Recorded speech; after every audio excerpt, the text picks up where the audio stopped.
The Great Hall of the Galactic Council was bigger than most cities.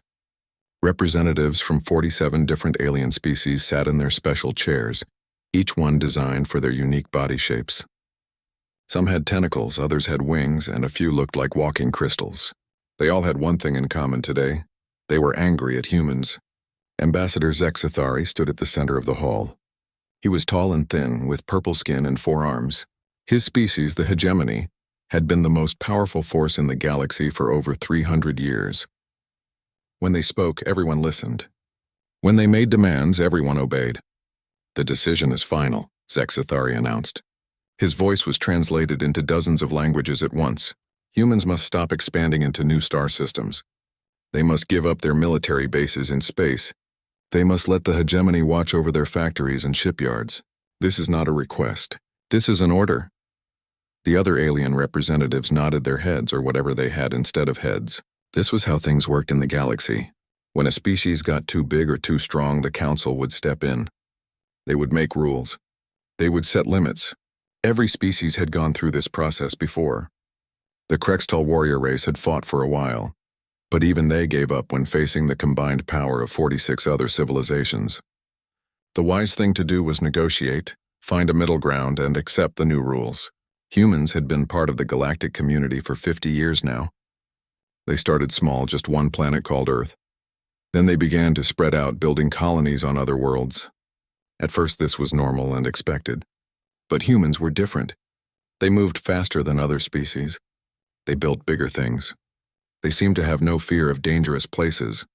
Other species took hundreds of years to settle new worlds.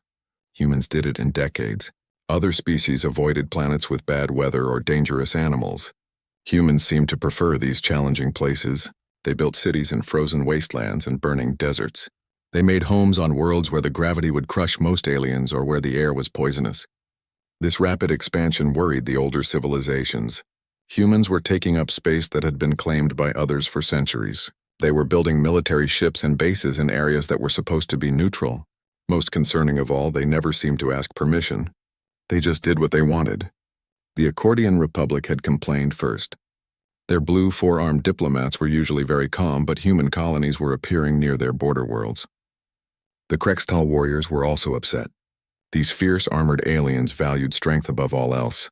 But even they were surprised by how quickly humans could build defensive systems. The breaking point came when humans established a colony in the Kepler arm, a region of space that 3 different alien civilizations claimed as their own. The humans said they had legal rights to the planet because it was listed as uninhabitable in all official records. The fact that humans could live there while others could not was irrelevant, they argued.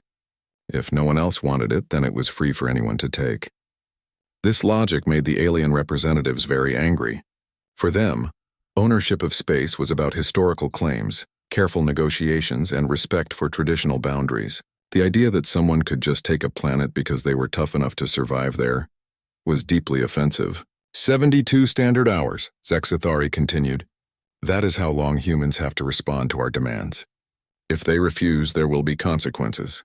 The combined fleets of the Galactic Council will enforce this decision. We have over 12,000 warships. Humans have less than 400. The choice should be obvious. In the human section of the Great Hall, Ambassador Chen Wei sat quietly. She was a small woman with gray hair and calm eyes. She had been Earth's representative to the Galactic Council for 10 years. During that time, she had watched her human colleagues try to fit in, to follow the rules, to be good galactic citizens. She had also watched as the other species became more and more nervous about human expansion. Chen knew this day would come eventually. Humans were different from the other species in ways that went beyond just their appearance. They thought differently, acted differently, and had different values. The alien species valued stability, order, and slow, careful growth. Humans valued freedom, independence, and the right to choose their own path.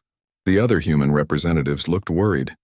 General Harrison whispered urgently about military preparations. Minister Lopez talked about possible compromises.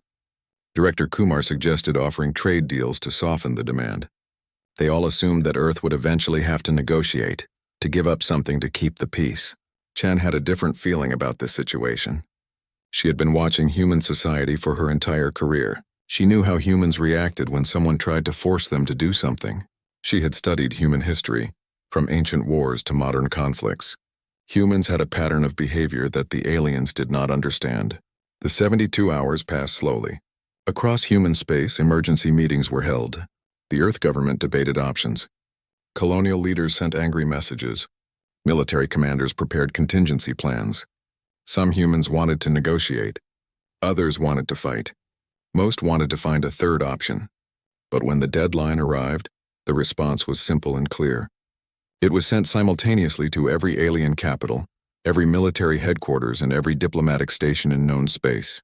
The message contained just one word in the common galactic language, followed by the same word in dozens of human languages: no. The word appeared on screens throughout the Galactic Council chambers. Alien representatives stared at their displays in confusion. Translators checked their equipment to make sure they had understood correctly. Diplomats asked each other if this was some kind of mistake. Ambassador Zexathari read the message 3 times before he believed it. In over 3 centuries of galactic politics, no species had ever simply refused to negotiate. There were always discussions, compromises, deals to be made. Even the most stubborn civilizations eventually came to the table when faced with overwhelming force. "This must be an error," announced Diplomatic Prime Silthok of the Accordion Republic. His forearms moved in patterns that showed confusion and disbelief. Perhaps the humans do not understand the seriousness of this situation. Perhaps their translation systems are malfunctioning. Other representatives began to talk loudly. Some thought the humans were bluffing. Others believed they were simply buying time while they prepared to surrender. A few suggested that this was a cultural misunderstanding that could be cleared up with more explanation. But Chen Wei knew better. She had expected this response because she understood humans in a way that the aliens did not. Humans did not just fight for territory or resources like other species. They fought for principles, for ideas, for the right to make their own choices. When someone tried to take away their freedom, humans did not calculate odds or consider practical alternatives. They simply refused to accept it. The word no echoed through the galaxy, reaching every civilization, every military leader, every diplomat who had assumed that humans would behave like every other species before them. It was a word that would change everything, though most aliens did not realize it yet. War was coming, but it would not be the kind of war that anyone expected. The emergency session of the Galactic Council was chaos. Representatives from 47 different species shouted, gestured, and demanded explanations all at the same time. The translation systems struggled to keep up with the noise. Some aliens had never seen such disorder in the Great Hall. Ambassador Chen Wei walked slowly to the center of the room. Her footsteps echoed in the vast space. Around her, alien voices rose and fell like ocean waves. She waited patiently until the noise died down, then began to speak in a calm, clear voice. "There was no translation error," she said. "Humanity's answer is no. We will not withdraw from any world where we have legally established colonies. We will not dismantle our defensive installations. We will not accept foreign oversight of our sovereign territory." The hall erupted again. Diplomatic Prime Silthok waved his forearms frantically. "This is impossible!" No species refuses to negotiate. Even the warrior clans of Krextal eventually came to reasonable terms when faced with superior numbers. War Marshal Vaktos stood up from his massive chair. He was huge, even for his species, with thick armor plating and cybernetic implants covering half his face. "Human, you speak of legal rights, but you ignore galactic law. The Kepler arm has been claimed territory for over 200 years. The fact that the worlds were listed as uninhabitable does not give you the right to take them." Chen smiled the way a teacher might smile at a confused student. "War Marshal, you say those worlds were claimed for 200 years. But in all that time, did any of your species actually try to live there? Did you build cities or establish colonies? Did you do anything except put marks on a map?" "The worlds were uninhabitable," replied Vaktos. "No rational species would waste resources trying to colonize dead rocks and poison atmospheres. And yet humans live there now," Chen pointed out. "We have thriving cities on 3 worlds in the Kepler arm. Families live there. Children are born there. These are not military outposts or temporary mining stations. These are permanent human settlements with millions of people who call these places home." Counselor Yithmar of the Void Collective made a sound like wind through metal tubes. This was how his species showed confusion. "Ambassador Chen, your species must understand the mathematical reality. The combined forces of the Galactic Council include over 12,000 military vessels. Human forces number less than 400 ships according to our intelligence reports. This is not a battle you can win. You assume this is about winning battles, Chen replied. What if I told you that for humans, some things are more important than winning? The alien representatives looked at each other with obvious confusion. This statement made no sense to them. In their understanding of the universe, intelligent species fought for resources, territory, or survival advantage. The idea of fighting for abstract principles was completely foreign to their way of thinking. Science advisor Kepler of the Crystal Mines spoke in perfectly mathematical language that the translators converted to words. Human emotional responses do not follow established patterns for sapient life. Please explain the logic behind your species' decision to choose destruction over reasonable compromise. Chen walked closer to the alien representatives. Let me tell you a story about humans. 500 years ago on our home planet, there was a small group of human rebels fighting against the most powerful empire on Earth. The empire had better weapons, more soldiers, and unlimited resources. By every logical calculation, the rebels should have surrendered immediately. She paused, looking around the room at the confused alien faces. Instead, they declared their independence and fought a war that lasted 8 years. They lost most of their battles. Their armies were often hungry and poorly equipped. Many times, surrender would have saved thousands of lives. But they won in the end? Asked diplomatic Prime Silthok. Yes, they won. But that's not the point of the story. The point is that they would have kept fighting, even if they knew they were going to lose. For humans, freedom is not something you negotiate away to avoid a fight. It's something you fight for even when fighting seems hopeless. War Marshal Vaktos made a sound of disgust. Irrational. Wasteful. A logical species would calculate the costs and benefits before making such decisions. You're right, Chen agreed. It is irrational by your standards. But you made one critical error in your calculations. What error? Demanded Counselor Yithmar. Chen's smile became less friendly and more dangerous. You assumed that the 400 ships in your intelligence reports represent the full extent of human military capability. The hall became very quiet. Ambassador Zexathari leaned forward in his chair. Are you suggesting that humans have been hiding military assets from the Galactic Council? That would violate several treaties. I'm not suggesting anything, Chen replied. I'm stating a fact. Humans have been preparing for this day since we first joined the galactic community 50 years ago. We hoped it would never come. We tried to be good neighbors and follow your rules. But we also knew that eventually, someone would try to put limits on human expansion and human freedom. Science advisor Kekthor's crystal body began to glow with rapid calculations. Intelligence reports show human industrial capacity at standard levels for a species your age. Large-scale military production would have been detected. Chen laughed, a sound that somehow seemed threatening in the vast chamber. Would it? Tell me, Science Advisor, how many human worlds have your intelligence services actually visited? How many of our industrial facilities have you inspected? How many of our star systems have you mapped completely? The silence that followed was answer enough. The galactic community had been content to let humans explore and colonize the frontier regions that other species considered too dangerous or worthless to bother with. Nobody had paid close attention to what humans were building in those remote hostile systems. You see, Chen continued, humans learned something important from studying galactic history. Every species that has ever challenged the established order has made the same mistake. They showed their enemies exactly what they were capable of before the fighting started. They built their fleets in full view of galactic intelligence services. They announced their intentions and gave their opponents time to prepare. She began walking around the chamber, her voice carrying easily to every corner. But humans studied the military history of our own planet before we ever met another intelligent species. We learned about concepts like strategic deception, hidden reserves, and asymmetric warfare. We learned that the best way to win a fight is to make sure your enemy doesn't know what they're really fighting until it's too late. War Marshal Vaktos was beginning to look genuinely concerned. You are claiming that human military strength is significantly greater than reported? By how much? War Marshal, let me ask you a question.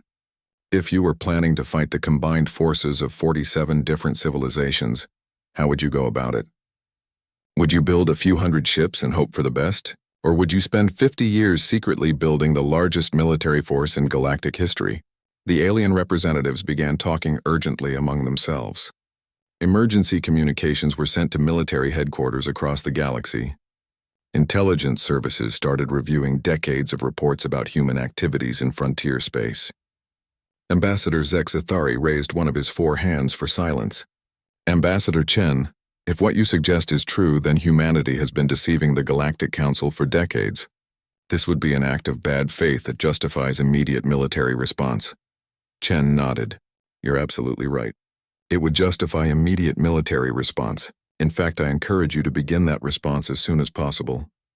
The alien stared at her in shock. No diplomatic representative had ever actually encouraged an attack on their own species. You see, Chen said with that same dangerous smile, humans have another saying that you might find interesting. We say be careful what you wish for because you might just get it. You wanted to see what happens when humans stop trying to fit in with galactic civilization.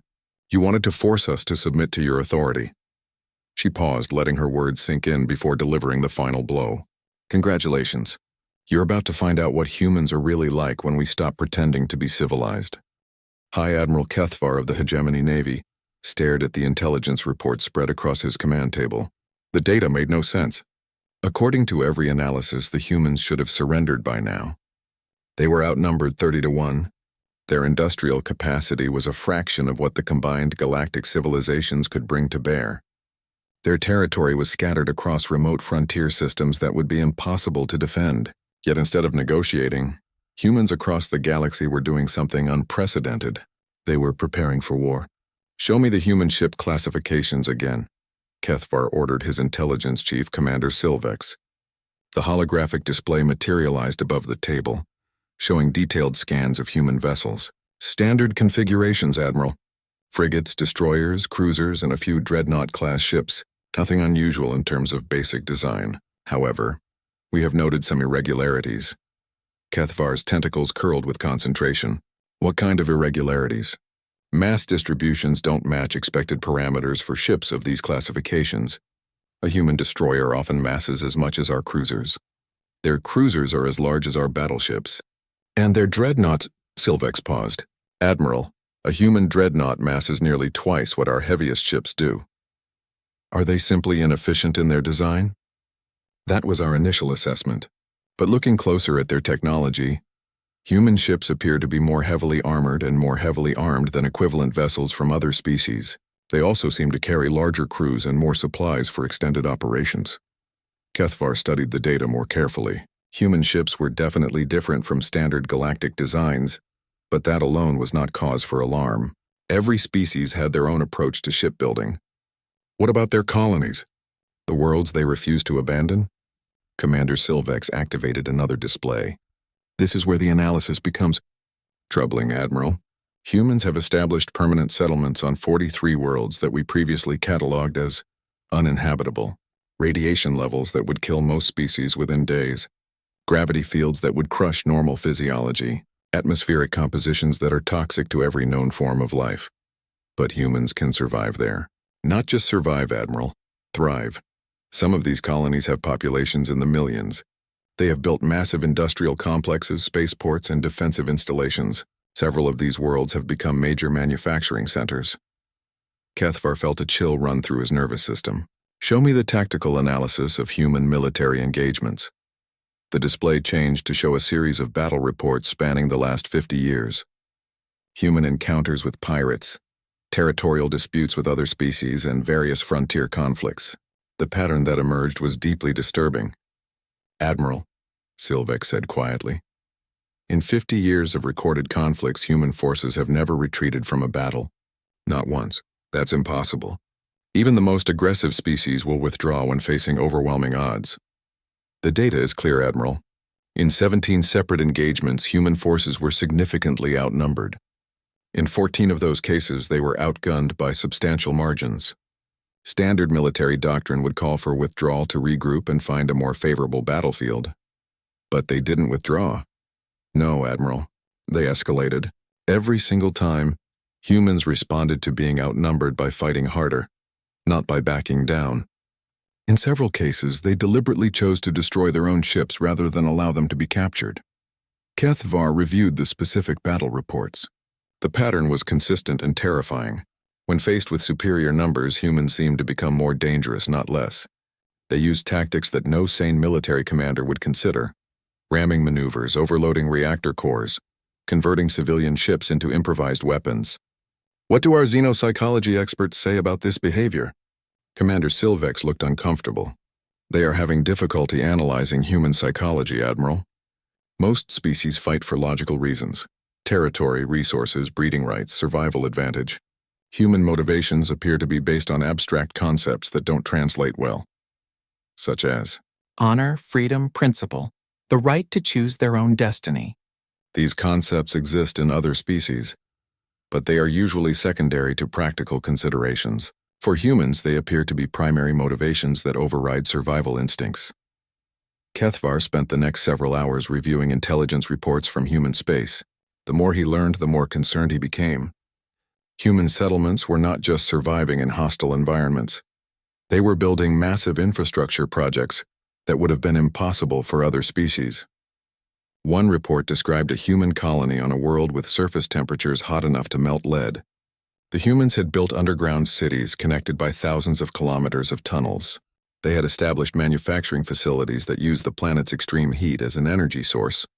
The colony now produced more industrial output than some entire alien star systems. Another report detailed a human settlement in a system with dangerous radiation levels from a nearby pulsar. Instead of trying to shield themselves from the radiation, the humans had learned to harness it.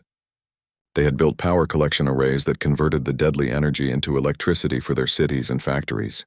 Admiral, Silvex said, breaking into his thoughts, we're receiving new intelligence from our forward scouts. Long-range sensors are detecting increased activity in human space. The display showed a map of human-controlled territory. Energy signatures were spiking across dozens of star systems.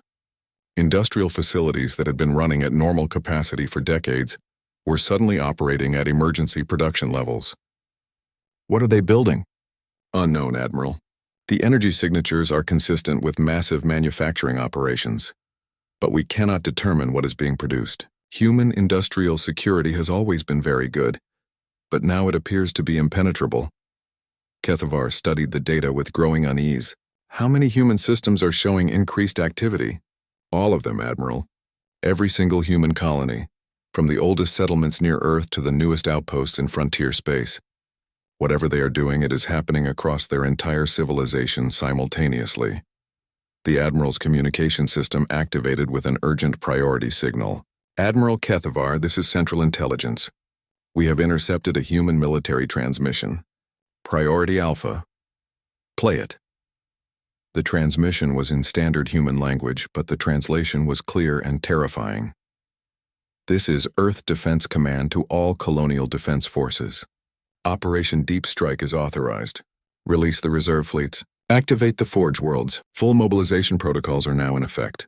The galaxy wanted to see what happens when humans stop playing by their rules. Show them what we've been building for the last 50 years. The communication channel closed, leaving the command center in stunned silence. Admiral, Commander Silvex said in a voice barely above a whisper, our intelligence estimates may have been significantly inaccurate. Kethvar activated his own priority communication system. This is High Admiral Kethvar to Galactic Command. We may have a problem. The humans were not bluffing. Repeat, the humans were not bluffing. In the hours that followed, long-range sensors across the galaxy began detecting massive energy signatures emerging from human space. Ships were appearing on detection screens, not hundreds of vessels, but thousands. Fleet formations that dwarfed anything in the intelligence reports were moving toward the edges of human territory. The ships themselves were unlike anything the galactic community had seen before. They were larger, more heavily armed, and more numerous than anyone had believed possible. Worse, they were moving with the coordination and discipline of a military force that had been planning this moment for decades. As reports flooded in from intelligence services across the galaxy, one fact became terrifyingly clear. Humanity had been preparing for this war since the day they joined the galactic community.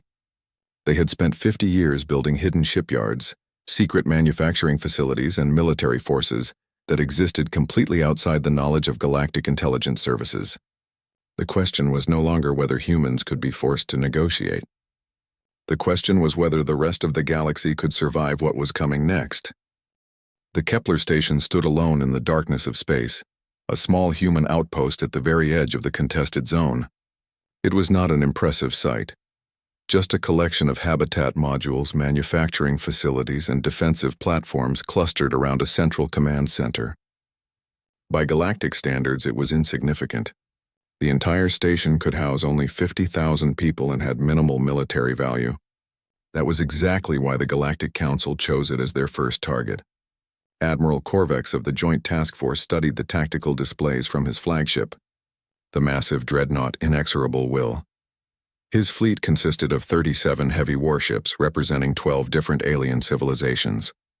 Against them stood Kepler Station's modest defenses, perhaps a dozen defensive platforms and whatever small ships might be stationed there. "This should be over quickly," announced Captain Yixtar, the fleet's tactical coordinator. Intelligence reports indicate the station has fewer than 200 military personnel.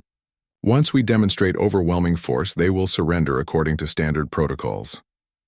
Admiral Korvex was not so confident. The intelligence reports had been wrong about so many things lately.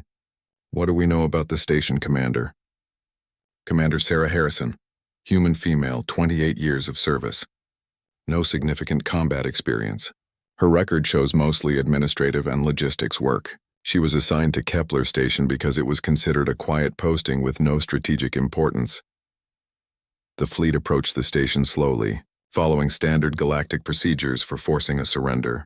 They broadcast surrender demands on all frequencies and waited for the expected response. According to established military doctrine, an isolated outpost facing overwhelming odds would negotiate immediately to minimize casualties. Instead, they received a transmission that confused every alien officer in the fleet. "This is Commander Harrison of Kepler Station. You are in violation of human sovereign space. Withdraw immediately or we will consider your presence an act of war." Admiral Korvex stared at his communication officer. "Did she understand our message?" "We have 37 warships. She has 12 defensive platforms." "The translation was accurate, Admiral. She understands the situation completely." "Send another message. Explain that we do not wish to harm civilians. Tell her that surrender will be accepted with full honors according to galactic law." Commander Harrison's reply came back within minutes. "Admiral, I don't think you understand the situation. This is a human colony. These are human families living here. You are threatening their homes." "We don't surrender our homes." Captain Yixistar made a sound of frustration. "Admiral, perhaps we should simply begin the attack. A few warning shots will demonstrate our seriousness." The first barrage targeted the station's outer defensive platforms. It should have been a simple demonstration of superior firepower. Instead, the humans did something unprecedented. They fired back. The defensive platforms were small and lightly armed compared to the massive alien warships, but they fought with desperate intensity. Instead of trying to preserve their defensive systems for negotiation, the humans seemed determined to inflict maximum damage before being destroyed. "Admiral?" called the sensor operator. "The human platforms are overloading their power cores. They're using them as weapons." Two of the defensive platforms had stopped trying to fight conventionally.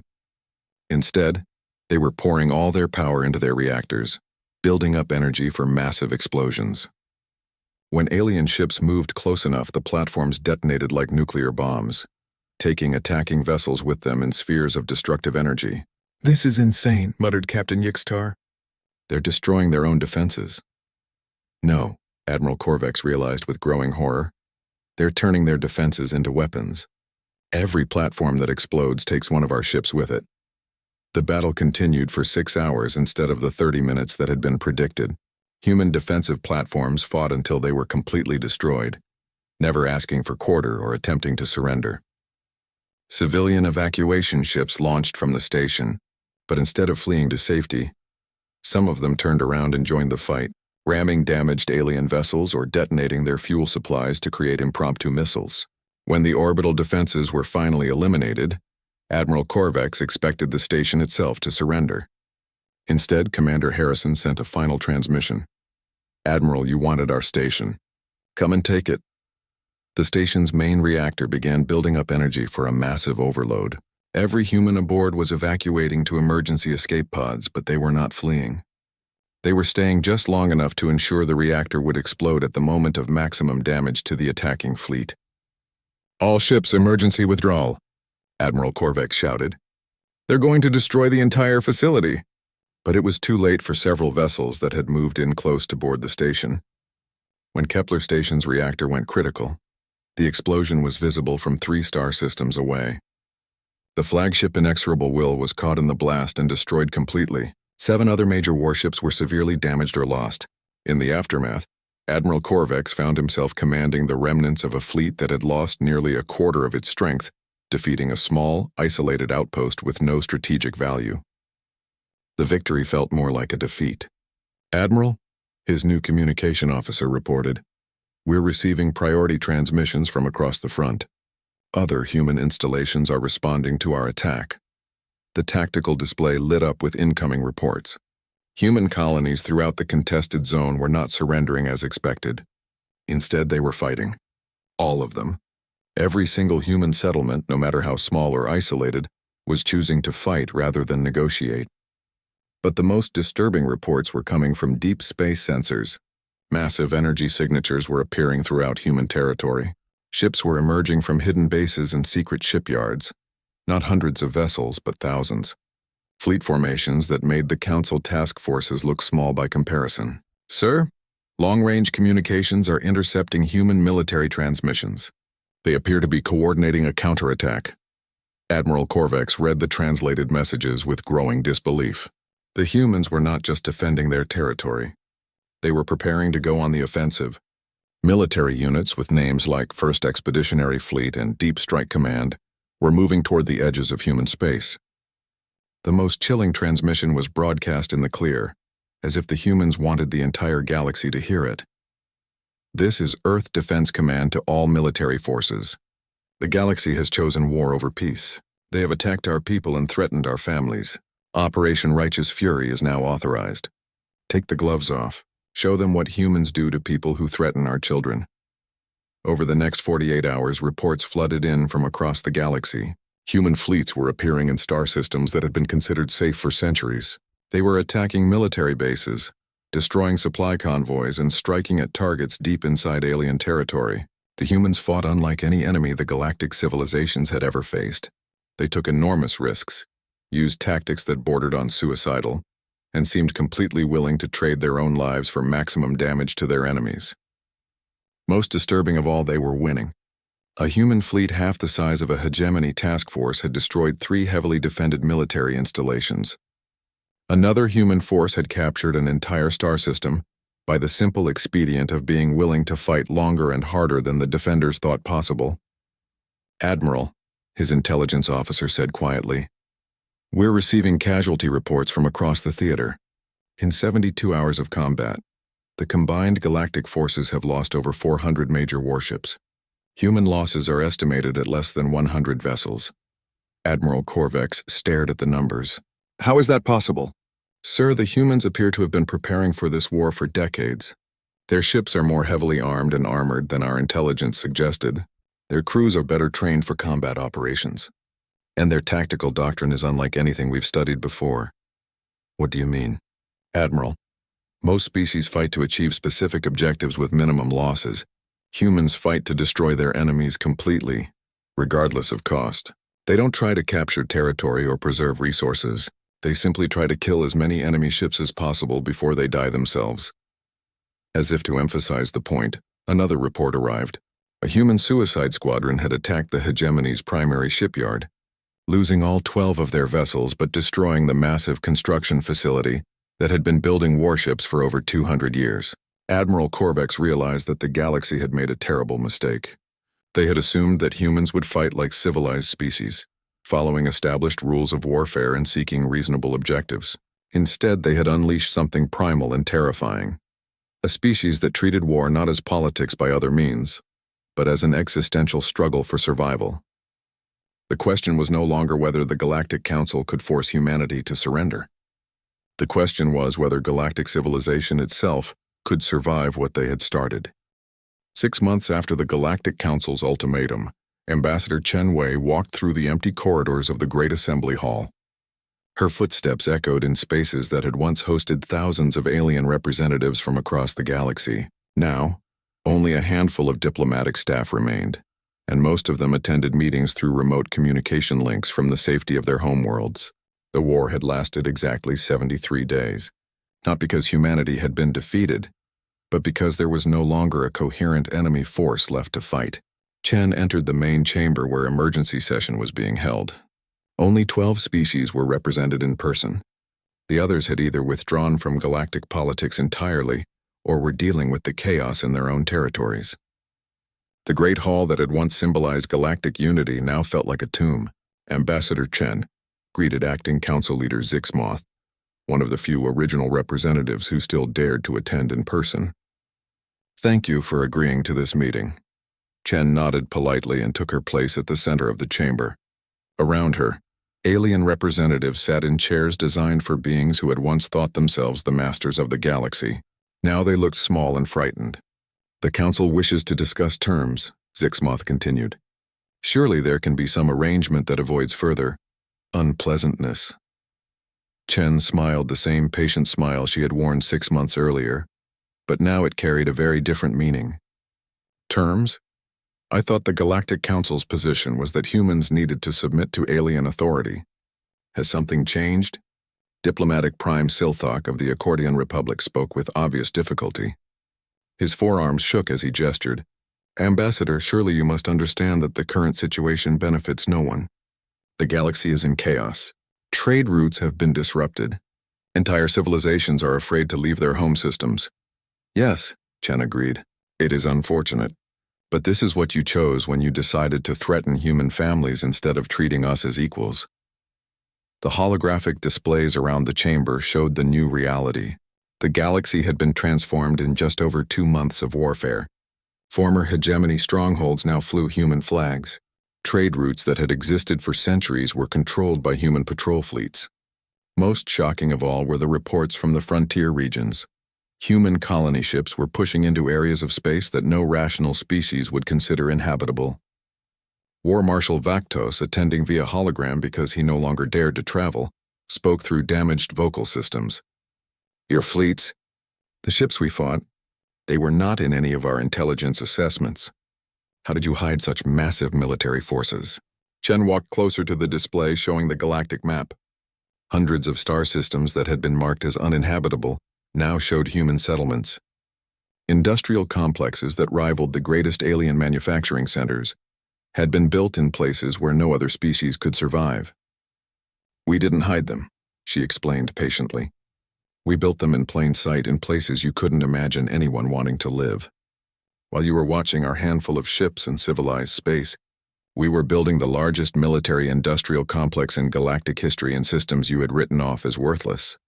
Science advisor Kex Thor's crystal body flickered with rapid calculations. "The energy requirements alone, the resource allocation. How did human civilization support such massive construction projects?" "That's the interesting thing about being willing to live in hostile environments," Chen replied. "Worlds with deadly radiation often have incredible energy resources if you know how to harness them. Planets with crushing gravity usually have rich mineral deposits. Systems you considered uninhabitable were actually incredibly valuable to a species tough enough to exploit them." She activated a new display showing the scope of human expansion. "For 50 years, while you were debating our territorial claims in comfortable council chambers, humans were building cities in the hearts of dying stars, mining asteroids in radiation fields that would kill you in minutes, and establishing manufacturing centers in the vacuum of space itself." Acting Council Leader Zixmoth leaned forward. "But surely there must be some limit to human expansion, some point where we can coexist peacefully." Chen turned to face the assembled representatives. "Council Leader, let me explain something about human psychology that your experts apparently never understood. Humans don't expand because we need more resources or territory. We expand because we can, because it's there, because someone told us it was impossible." "What does that mean for the rest of the galaxy?" asked Diplomatic Prime Silthok. "It means," Chen said with that same dangerous smile, "that human expansion will continue until we have explored every star system, colonized every habitable world, and pushed the boundaries of known space as far as they can go. The only question is whether the other species of the galaxy will be our partners in this expansion or obstacles to be removed."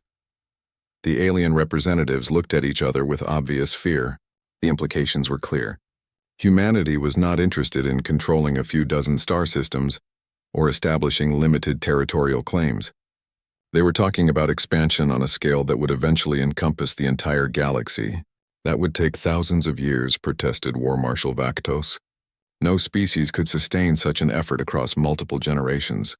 Chen laughed, a sound that somehow managed to be both friendly and terrifying. War Marshal, has anyone ever told you about human generation ships? Or our terraforming projects? Or the fact that we consider a 1,000-year plan to be short-term thinking? She activated another display showing human long-term expansion projections. The scale was breathtaking. Humanity was planning expansion, not just into the current galaxy, but into neighboring galaxies as well. They were thinking in terms of millions of years and billions of star systems. The good news, Chen continued, is that the galaxy is a very large place. There's room for everyone as long as everyone understands the new rules. What rules? Asked Acting Council Leader Zixmoth. Simple ones. First, humans go where they want to go when they want to go there. Second, human colonies are sovereign human territory, regardless of anyone else's historical claims. Third, any attempt to limit human expansion or threaten human civilians will be met with immediate and overwhelming force. She paused, letting the words sink in before continuing. In exchange, humanity is prepared to be very generous with trade agreements, technological sharing, and mutual defense pacts. We would prefer to have friends rather than enemies. But if you choose to be enemies, we are prepared for that as well. Diplomatic Prime Silthok asked the question that everyone was thinking. And if we refuse these terms? Chen shrugged as if the answer was obvious. Then you'll discover what humans are capable of when we stop holding back. The war you just experienced was us being careful not to cause unnecessary civilian casualties. If you force us to fight again, we won't be so considerate. The chamber fell silent as the representatives contemplated this threat. During the recent war, human forces had been remarkably disciplined about avoiding civilian targets. They had focused on military installations and strategic objectives. But the implication was clear. This restraint had been a choice, not a limitation. What about the Galactic Council? Asked Science Advisor Kexthor. What role do you see for our existing institutions? The Council can continue to exist, Chen replied. In fact, we encourage it. The galaxy needs forums for discussion and cooperation, but the Council's authority will be limited to species that choose to accept it. Humanity will participate as an equal member, not as a subject species seeking approval. Acting Council Leader Zixmoth spoke carefully. And you believe the other species will accept this new arrangement? Chen gestured to the mostly empty chamber around them. Council Leader, look around you. Most of your former colleagues are already accepting the new reality. They're staying home, rebuilding their defenses, and trying to figure out how to coexist with a species that just proved it cannot be controlled by threats. She began walking toward the exit, then turned back for one final comment. The galaxy has a choice to make. You can spend the next few centuries trying to contain humanity and losing more wars than you can afford, or you can accept that the age of galactic empires and controlled expansion is over. A new age has begun, the age of human exploration. And if we choose cooperation? Asked Diplomatic Prime Silthok. Chen's smile became genuinely warm for the first time in the conversation. Then you'll discover that humans make very good friends. We're generous allies, reliable trading partners, and surprisingly good at solving problems that other species consider impossible. We're also very good at protecting our friends from threats. She paused at the chamber entrance. The universe is vast and full of wonders that none of us have discovered yet. Humanity is going to explore all of it, map all of it, and probably build colonies in places that would give your scientists nightmares. You can come with us on this journey as partners and equals, or you can stay behind and wonder what we're finding out there among the stars. How long do we have to decide? Asked Acting Council Leader Zixmoth. Thank you for watching and comment for next part.